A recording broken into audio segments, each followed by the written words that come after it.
So kamusta po mga ka-Streetwise? Ako po si Takero Miyamoto at welcome po sa aking munting channel. So mga kababayan, siguro, balitang-balita po ngayong araw na meron pong 13 billion na nahuli po si PBBM na droga. Worth 13 billion po na shabu. Okay. So, ito po yung pinakamalaki na nahuli. At malinaw mga kababayan, ito pong mga nahuli po na to, hindi po yan niluto dito. Galing po yan sa ibang bansa. Galing po yan sa ibang bansa, pinasok dito at yun po nahuli. Okay? Pero ang nakakatawa kasi dito mga kababayan, pinaringgan po ni PBBM si dating Pangulong Duterte. Ako naniniwala ako dito na meron itong meron itong pinapatamaan eh. So sabi dito ni PBBM basahin natin to Ito galing tong politiko eh. So balita to, kanina lang din, April 16, no? May pinaparinggan. Marcos on Philippine biggest drug hole, walang namatay, walang nagputukan. So, hindi nga. So, nung panahon kasi ni Digong, sigurado na ito pong, kasi ngayon may nahuli ngayon eh. May nahuli po. Malamang nung panahon ni Digong, patay na yon. Pero ngayon po, hinuli nila. Importante po mahuli. Wag papatayin. Pag nahuli ninyo, wag niyong patayin kasi nga po, makakapagturuyan kung sino yung mastermind. Oh, so sabi dito, no? Sabi dito. Oh. Sabi ni PBBM, no one should die if in the government's war against illegal drugs according to President Ferdinand Marcos Jr. Okay?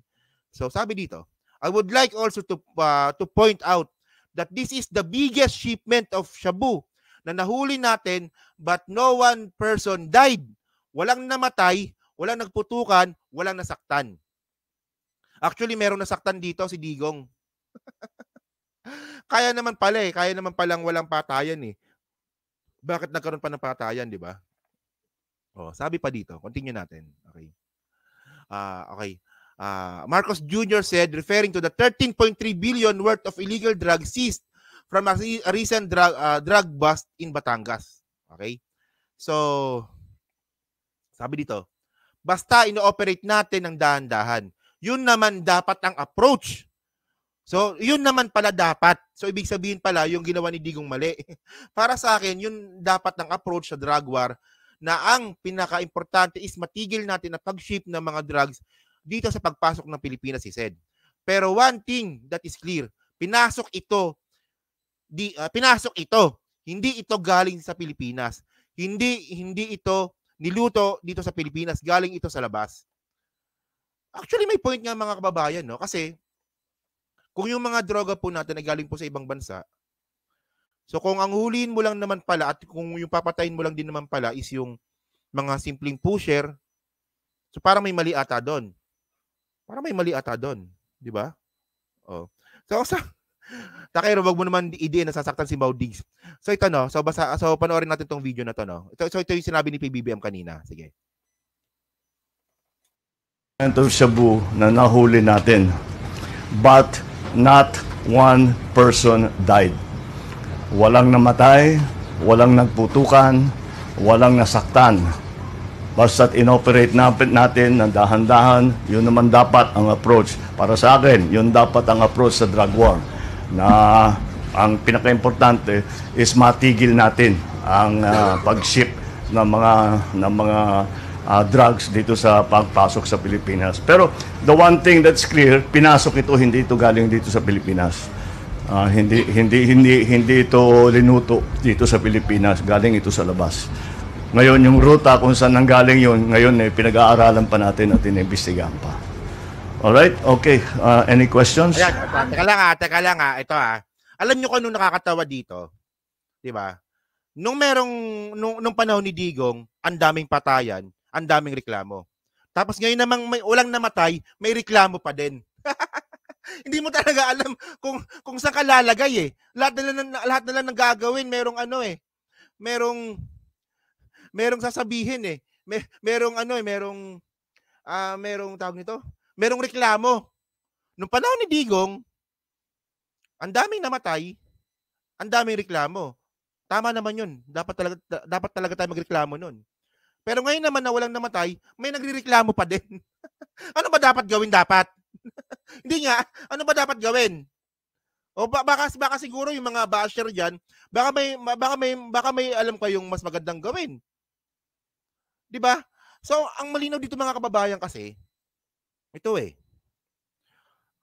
nung panahon kasi ni Digong mga kababayan, wala naman po siyang wala naman po siyang pinatigok. Wala po siyang pinaganon na malaking isda. Kita mo yung mga hinuli. Yung mga pinatigok. 'Di ba? Nakachinelas, nakapaa, nakasando, 'di ba? Nasa kalsada. Na ito rin po yung mga tao na bumoto rin sa kanya. 'Di ba? So sabi dito congratulations sa kay Miyamoto. Ay, thank you, maraming salamat po. Happy holidays Si Happy Holidays po, matagal na po nating viewer yan So ayan nga pa sinasabi natin mga kababayan. So ito, ang sabi dito, continue natin saan na ba tayo? So okay. So ito na pala So ito pala Kasi ngayon ang tinatanong ngayon dito, ano na raw nangyari? Ano raw talaga totoo nangyari dito? So basahin natin yung balita So babase lang naman tayo sa balita So sabi dito, walang namatay. So Marcos starts bloodless drug war after historic drug bust. So sabi dito sa page 2, okay? The drugs were intercepted by police at the checkpoint along the highway in Barangay Panagcrusan in Batangas on Monday morning as it was being transferred in the closed van. Okay? In an interview, Marcos said that the seizure and the arrest of one suspect is proof that the administration bloodless approach to drug war is working. So mga kababayan, meron pong nahuli. May nahuli pong isa. 'Di ba? Kasi mga kababayan, hindi naman po kasi tanga yung mga sindikato po na mga yan. Hindi naman po kasi tanga yung mga yan. So gagawa rin kasi ng mga ganyang klaseng operasyon yung mga sindikato po na yan na planado. So ngayon, nahuli po yung isa. So mga kababayan, maging masaya po tayo na may nahuling isa. Kaysa naman po na pinatigok nila. Kasi po, kung panahon po ito ni Digong, malamang dedo na tong tao na to, itong nahuli.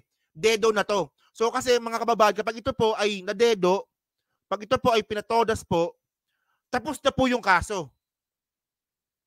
Ano pang gagawin? Tapos na yung kaso.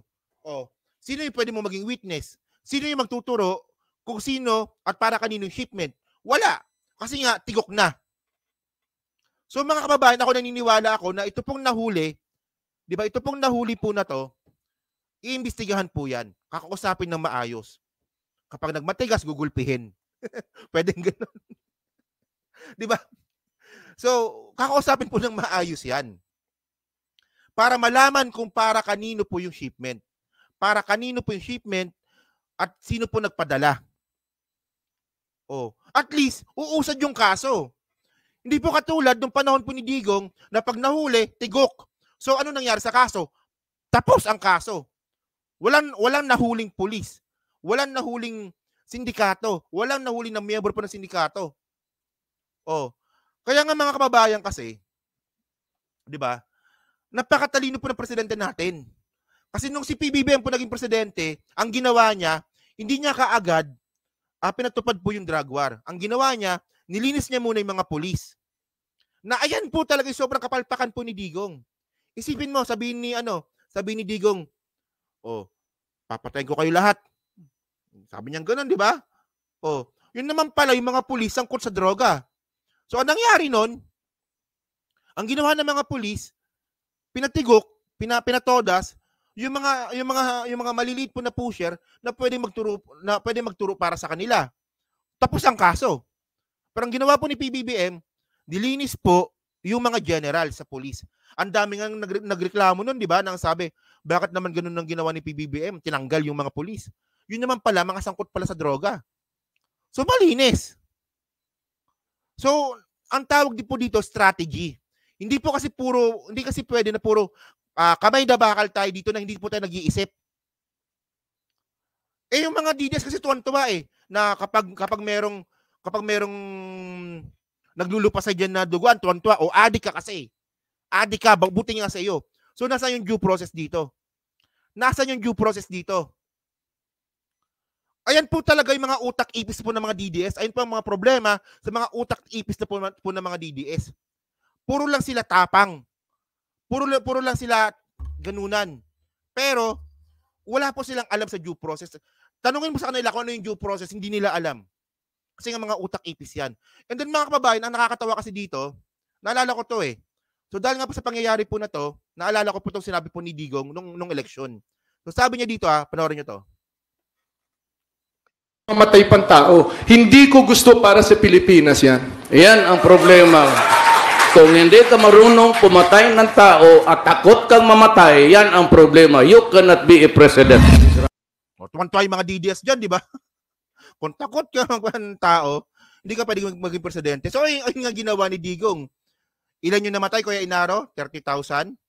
Di ba? 31,000 base po sa isang pag-aaral. Meron 12,000, meron 6,000.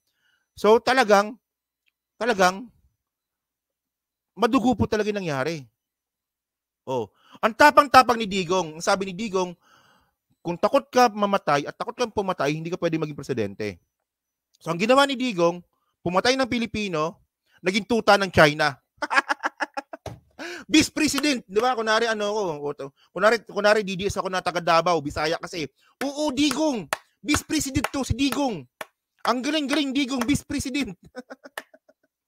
Ang tapang-tapang sa kapwa Pilipino, tapos sa China, ginawang aso.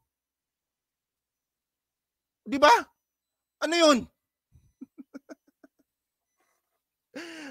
Kaya mga kababayan, okay lang po kung tayo po ay naloko ni Digong nung panahon nga po ng eleksyon at saka nung siya po yung presidente, okay lang yun. Kasi nga po, magaling po talaga na politiko si Digong. Magaling siyang politiko talaga. Ang galing niya mambola. Di ba yung pinapakita po ni Digong na ano lang tayo dito, parehas lang tayo dito. Di ba? Ako kumakain lang ako ng gulay, kumakain ako sa karinderya, pare-pares lang tayo dito. Yung bahay ko simple lang, bungalow lang. Pero mga kababayan, nakatago yung salin. Kasi magaling po si Digong kasi na ibenta yung sarili niya sa mga tao. So, ang ganda po kasi ng strategy ni Digong talaga na simpleng tao lang ako. Pero nung naging presidente pala siya mismo nagtayo, di ba? Nung si Digong po naging presidente, galit sa mga oligarch. Yun naman pala, nagtayo na sariling oligarch. Handang kumitil ng buhay, pero tuta ng China. Tapos ang malupit pa dito, nagpatayo pa ng cell site ng China sa loob mismo ng military camp. Kita mo naman katangahan talaga nito. Ewan ko ba?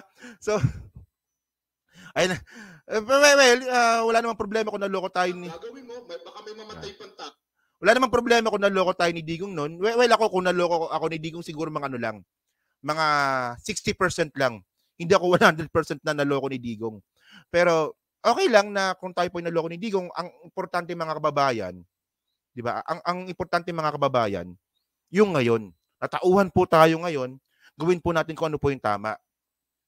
Actually, ang dami ko po natutunan talaga dito at nagpapasalamat po talaga ako sa mga comments po ninyo, sa mga team replays po talaga sa mga comments ninyo, na kahit din po kasi ako may natututunan din po ako sa inyo. Importante po kasi para sa akin na may natututunan ako.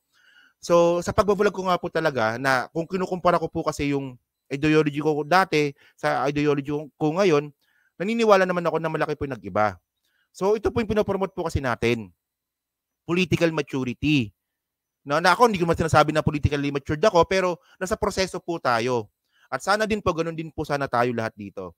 No, diyan po sa almost 2,000 po nanonood na maging political matured po tayo. At ito po yung, di ba, ito po yung pinakasandata po natin sa mabuting Pilipinas, di ba? Meron kasabihan nun na yung kinabukasan, hindi natin yan pinapamana sa mga future na mga kabataan.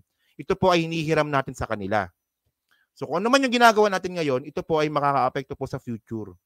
Especially po sa mga anak natin, sa mga apu-apuhan natin kung magkaroon man, no? Yan. Okay, so thank you po, ang dami ko na sinasabi.